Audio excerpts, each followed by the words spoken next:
কোনো কিছুর লোভ আমার নেই, কিন্তু হ্যাঁ, প্রচন্ড খিদে পেয়েছে। এই ব্রাহ্মণকে কিছু ভোজন দিন। ভোজন? ভোজন?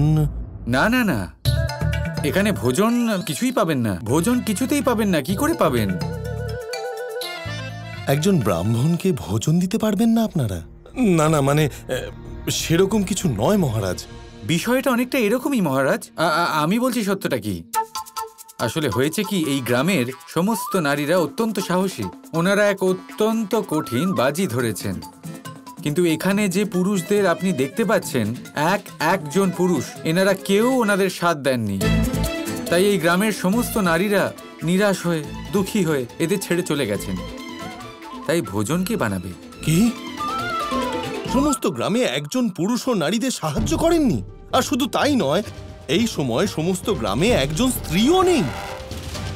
আপনারা শোনেননি, যেখানে নারী নেই সেখানে স্ত্রীও নেই, অর্থাৎ সেখানে লক্ষ্মীর বাস কখনো হবে না। আর এই রকম স্ত্রীহীন জায়গাতে আমি অন্যের এক দানাও গ্রহণ করব না। না না মহারাজ, আমাদের পাপের ভাগী করবেন না।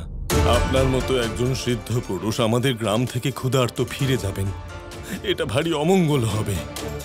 মহারাজ, এরকম ক্রুদ্ধ হয়ে যাবেন না। দেখুন, একটু দয়া করুন, কোনো পথ দেখান, আমরা নিজের হাতে আপনাকে সুস্বাদু ভোজন বানিয়ে খাওয়াবো। এরপর কি করতে হবে শ্রীকৃষ্ণ?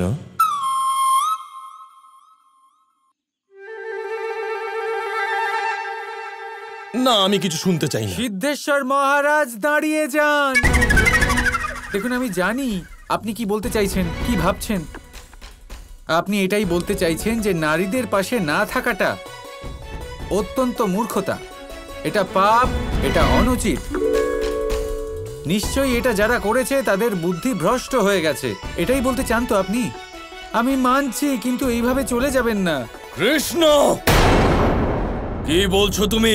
নাও, সবচেয়ে বড় মূর্খ কথা বলছে।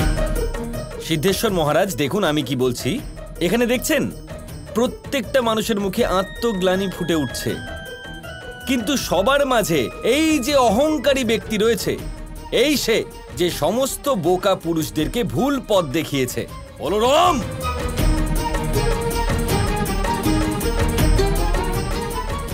না না, প্রলয় নয়, প্রলয় নয়। সিদ্ধেশ্বর মহারাজ, এদের সবার হাতের খাবার খাবেন না তো কি হয়েছে? আমরা দুজন তো আছি। আমরা তো শুরু থেকে নারীদের পাশেই ছিলাম। আর সব থেকে বড় কথা, আমাদের কানাই তো নারীদেরকে পথও দেখিয়েছিল। তাই যদি কানাই নিজে আপনাকে ভোজন বানিয়ে খাওয়ায়, তাহলেও কি আপনি থাকবেন না? থেকে যান না। আমার পূজ্য শ্রীকৃষ্ণ স্বয়ং আমাকে খাওয়াবেন? শুধু আমিই নয়, আমি আর রাধা দুজনেই রাঁধবো আর আপনাকে খাওয়াবো। কি সৌভাগ্য আমার।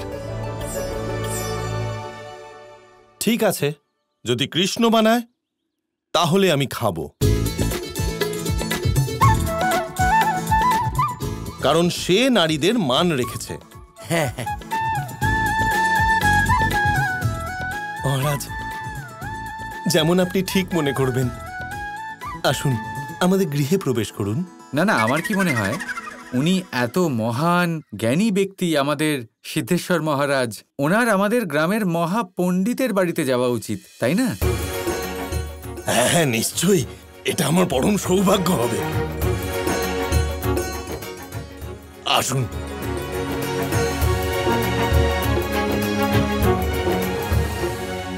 কানাই উগ্রপতি কাকার বাড়িতে কেন? কারণ সেখানে রাধা আছে দাদা। রাধা, এই মায়ের কেমন পরীক্ষা! পুরুষরা আমাদের সবাইকে এই স্থানে কি করে খুঁজে বের করবে?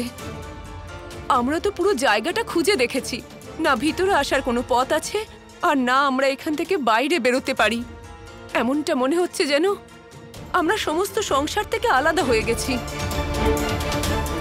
ঠিক সেইভাবে যেভাবে শ্রীরাম আর দেবী সীতা শত যোজন লম্বা প্রথম প্রেমের সেতু বানিয়ে লঙ্কা পৌঁছেছিলেন, আর তারপরে হলো রাম রাবণের মহাসংগ্রাম।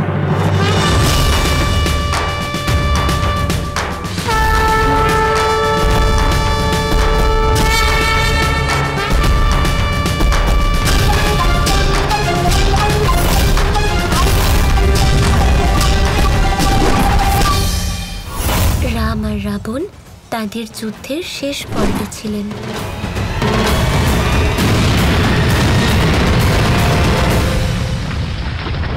জয় শ্রীরাম। তো একজন বনবাসী দাঁড়িয়ে আছে লঙ্কেশ্বরের সামনে, ইন্দ্রের থেকে দানে পাওয়া রথ আর সারথীকে সাথে। বানর সেনার সাথে দশাননের সম্মুখীন করতে এসেছে বনবাসী রাম। কি ভেবেছো তুমি যে লঙ্কাধিপতির সাথে যুদ্ধে তুমি বিজয়ী হবে? কোনো যুদ্ধে বিজয়ী হতে গেলে কোনো রথ বা দৈব বাণের প্রয়োজন হয় না। সত্যের ধনুক আর ন্যায়ের বাণই যথেষ্ট। যদি তা সত্যি না হতো তাহলে এতক্ষণে যুদ্ধে মহাবলী ইন্দ্রজিৎ আর কুম্ভকর্ণের বিনাশও হতো না। তারই প্রতিশোধ নিতে এসেছি আমি। আজ তোমাদের সামনে লঙ্কাধিপতি নয়, প্রতিশোধ নেওয়ার জন্য ইন্দ্রজিতের পিতা দাঁড়িয়ে, কুম্ভকর্ণের দাদা দাঁড়িয়ে, ভস্ম হয়ে যাওয়া লঙ্কার অধীশ্বর দাঁড়িয়ে। হে অহংকারী রাবণ, আজ তোর বিনাশ নিশ্চিত। কিন্তু সীতাকে অপহরণ করে তুই যে পাপ করেছিস তার শাস্তি তুই অবশ্যই পাবি।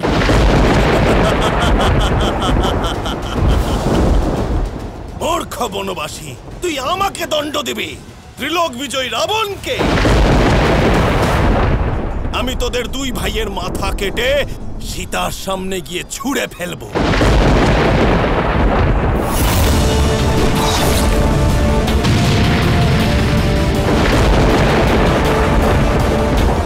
তোর এইসব তুচ্ছ বাণ আমার বাণের সামনে কখনো টিকতে পারবে না।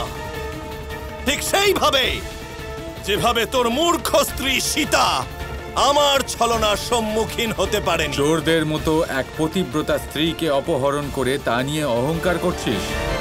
সীতার পবিত্রতার অর্থ তুই শেষ অবধি বুঝতে পারলি না রাবণ।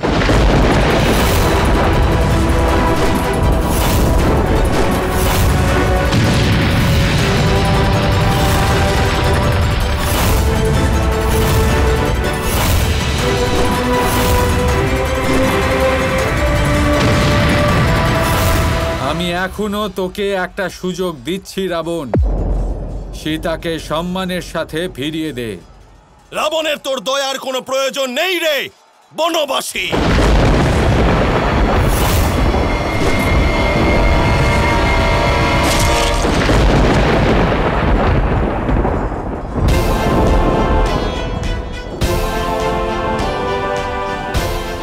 জয় শ্রীরাম, জয় শ্রীরাম।